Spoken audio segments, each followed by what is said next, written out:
first episode of the Game of Thrones prequel, House of the Dragon, has debuted. So let's talk about it.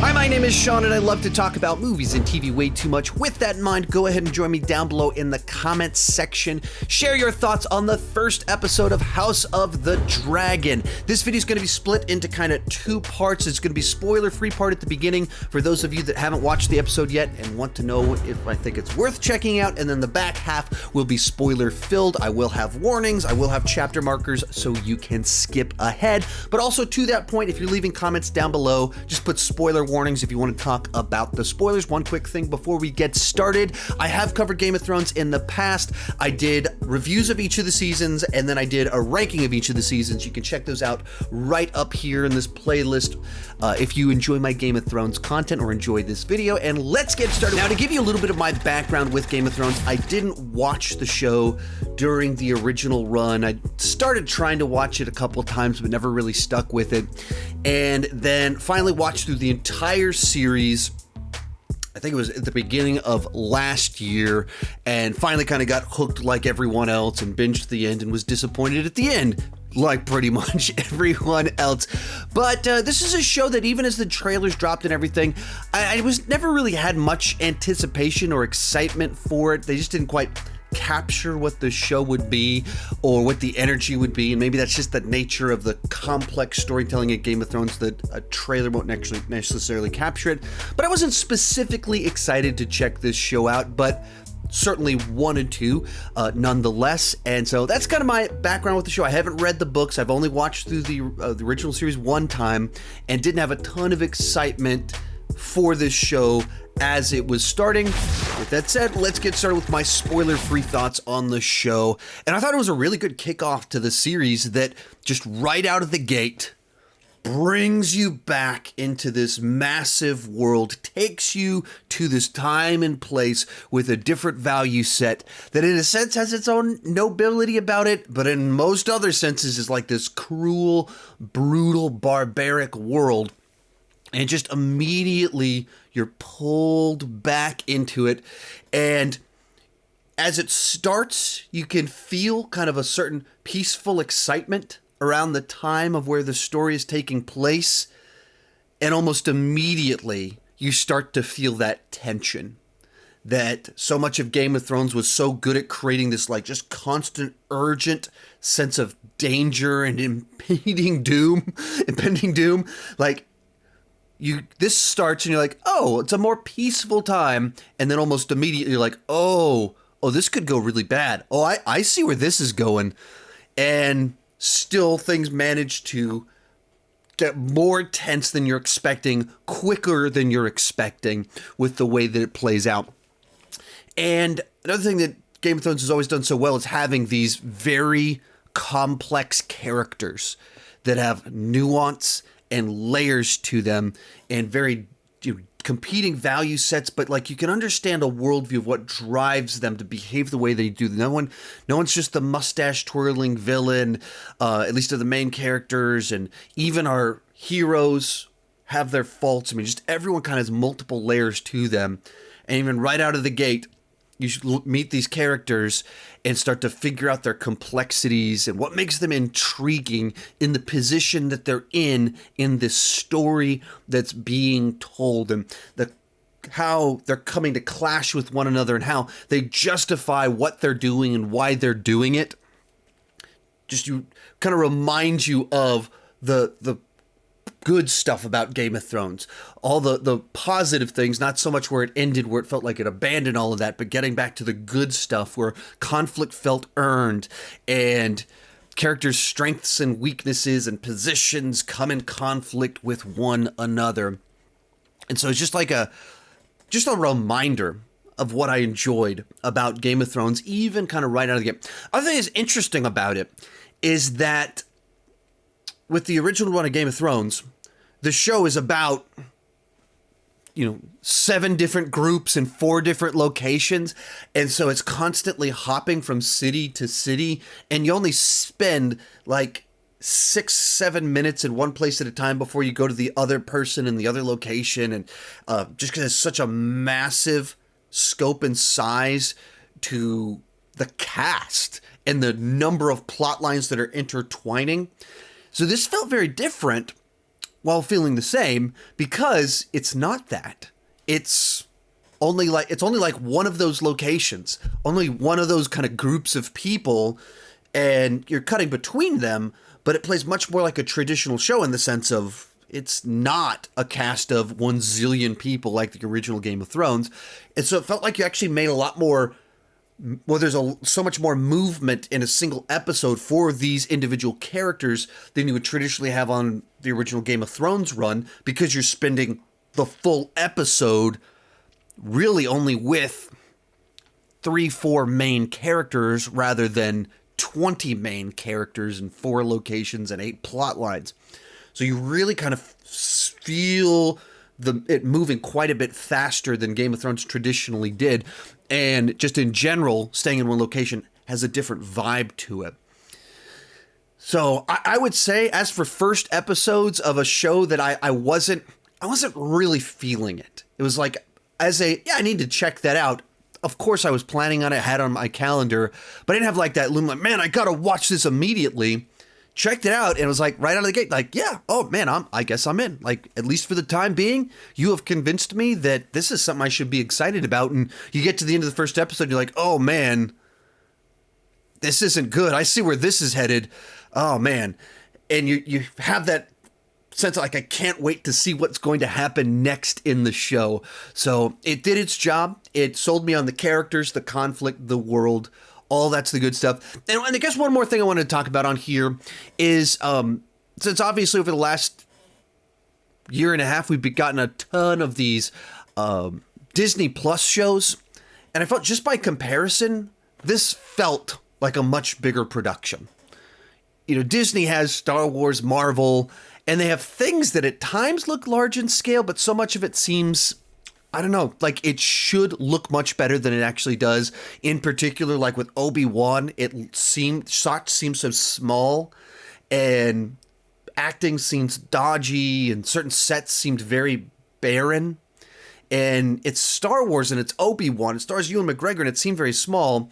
And I just was like, got very early into this. I was like, this looks so big. Every shot seems massive in scale and size, and these sets look huge. And there's some of the CGI backgrounds that I was like, okay, that looks maybe a little bit flat, and okay, maybe that dragon's not as textured as some of the dragons looked on Game of Thrones. Like, there's things that I could have critiqued about it, but it actually felt like it had massive size to it. And it was like reminded, like, some of my frustrations I've had recently with some of these Disney Plus shows that just feel like they're much smaller than they should be. And this once again reminded you of how cinematic Game of Thrones really was. And Game of Thrones was doing it 10 years ago. They had this scope and size 10 years ago. And you feel that once again here, even though it's only in one city and not across all of Westeros. But I still felt it. So I really dug this first episode and can't wait to see the next one. So with that said, let's dive into some spoilers. And with that said, let's get started talking about the spoilers. And I kind of tried to stay a little bit vague on anything in the spoiler-free section, because even in the spoiler-free reviews I saw from some other people, they just said, oh man, even in the first episode, there's massive tragedy. So as soon as the episode starts and there's a pregnant wife, you're like, okay, well, I can see where this is headed. Pretty clear, pretty easy to figure out she's not going to make it out of this alive. And then when you're like, okay, the whole show is about who will be the successor, and you set up 2 people in the beginning that line up with what was in the prologue, and then you introduce maybe there's going to be an heir. I was assuming that at the beginning of this that she was going to die and give birth to a girl, which would still continue the problem of this conflict that's established between the daughter and the brother. And so that seemed where it was headed. And that was going to be the horrific tragedy of it, is that he has to choose to sacrifice his wife in hopes of getting a son, and then it's a daughter.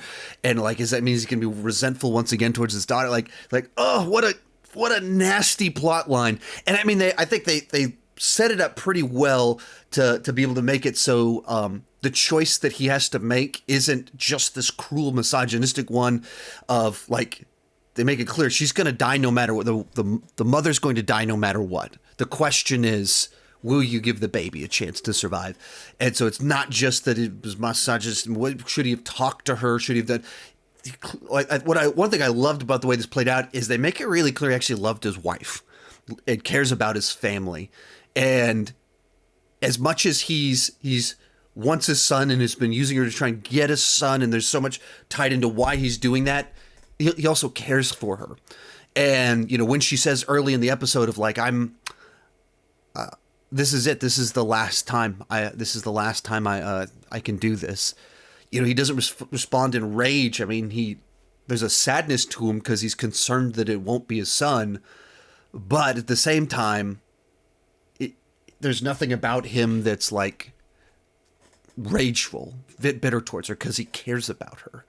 And in a world of Game of Thrones where so many of these marriages are arranged, so many of them are loveless, and even his brother has a loveless marriage.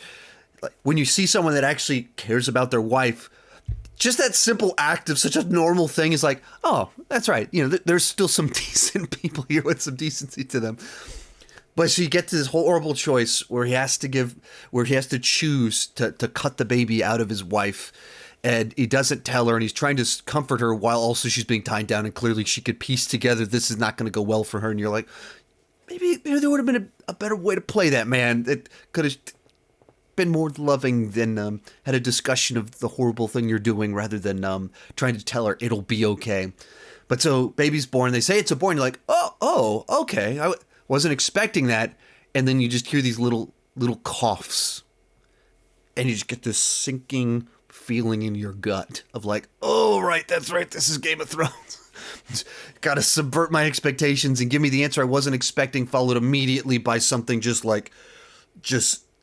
tragic and horrific, and setting up all of what kind of happens here. And what I discussed in the first part about how it moves very quickly, this is kind of so much of what I meant. That in the first part of the episode, we set up this whole thing. The king is excited that his wife is pregnant. He's convinced it's going to be a boy. And I think in Game of Thrones, that feels like that would have been like its own run in and of itself of, let's spend multiple episodes. It'll be spread across multiple episodes of his excitement, the games, the wife not wanting to do more because of the complications of all of this, and then establishing that there is a legitimate love and care between his daughter and his brother, the king's daughter and king's brother, the two possible heirs, that they truly care about one another, and is spread out. But it would be spread out not because there was dramatically more story there, but because you would get 2 scenes with each of these people, and then we'd cut off to all the other cast. And here, instead of cutting away to all the other places and the wall and everything like that, we get to spend all the time with them. So in one episode, you establish who they are, their value sets, the looming conflict, the baby that could resolve it. You have the tournament. You have the birth that is horrific. You have the aftermath of the birth. You have the reactions of everyone. And then the final decision of the king to remove his brother as the heir and say, go back to where you come from. Like, it all happens in one episode. It's just fascinating to watch Game of Thrones move so quickly, but not in the Game of Thrones final 2 seasons move quickly, where it was like people were just teleporting across Westeros. It moved quickly in the sense of we got to just spend time with them and get really invested very quickly. And I think that almost helps. One of the reasons maybe that I the first time I tried to watch through Game of Thrones, or first couple times I tried to watch through Game of Thrones, took me a while to get connected, is because you spend so little time with everyone before you cut to the next person, so you don't feel like the progress immediately as you're watching it. So I just didn't connect whenever I was first watching it. And a lot of things kind of went into that. And it took me a couple seasons really for it to click. And then you're like, was all in like everyone else. Whereas here, obviously I have a foundation to build off of, but also just right out of the gate, you spend a lot of time with individuals, and you're like, okay, man, this king is actually pretty decent. He's not a monster. His brother seems to be a monster, but he has complexities. He's not just like he perceives of a lot of what he's doing is wise, even as he brutally beats people in the street. It's because the crime is rising, and he views his brother as allowing crime to rise, and he needs to protect. Okay, like there's a whole worldview driving what he's doing that makes a little bit of sense. And then the daughter that looks to be the chosen heir, she's not really looking for this, and she actually cares about her uncle, and just. Everyone's kind of has layers to them, and you just introduce new threats. So, like, what's going on with the king's back? What's going on? He plucks his finger on the throne. Like, is the throne being poisoned by his brother? Is his brother more of the monster? Like, everything seems like a bit of a sociopath. How sociopath is he? So they spelled a lot of that intrigue with these little details, spending a lot of time with the characters, and just getting back to the world was real pleasant. So. As I said before, I'm not like a Game of Thrones nut. I was never a Game of Thrones nut. I'm just a guy that, like so many other people during COVID lockdowns, was binging through things, and it's one of the shows I'd never watched. Actually, the reason I watched Game of Thrones initially was my wife wasn't crazy about it, and whenever we tried to watch it at some point in time, so she got COVID, was locked in the other room for 2 weeks. So I watched through a bunch of it during those 2 weeks, and then she joined in after season 2 and ended up watching the whole show with me. And she's like, I don't want to watch House of the Dragons. Like, give it a try. And like, she has fun watching me watch it more so than she seems to enjoy watching it. But she likes dragons, so I'm wondering if House of the Dragons and more of a dragon focus will get her in on this show. Anyway, I dug it. I thought it was a solid continuation as someone that really wasn't even excited based off the trailers or anything like that. It worked for me. Maybe some of the CGI looked a little bit flat or untextured on the dragons. Otherwise, the characters, the conflict, the story, the scope, the size, the tension, all of it worked for me. And I dug the kind of change of pacing by focusing on one family. We could move a lot faster. So I enjoyed it as someone that, like everyone else, was burned by the end of Game of Thrones. But that's just my take. Let me know what you thought down below in the comment section. Also, I did reviews of each of the seasons of Game of Thrones right over there. I did a ranking of the seasons of Game of Thrones right down there. Thank you so much for watching, and keep talking movies and TV too much. Bye-bye.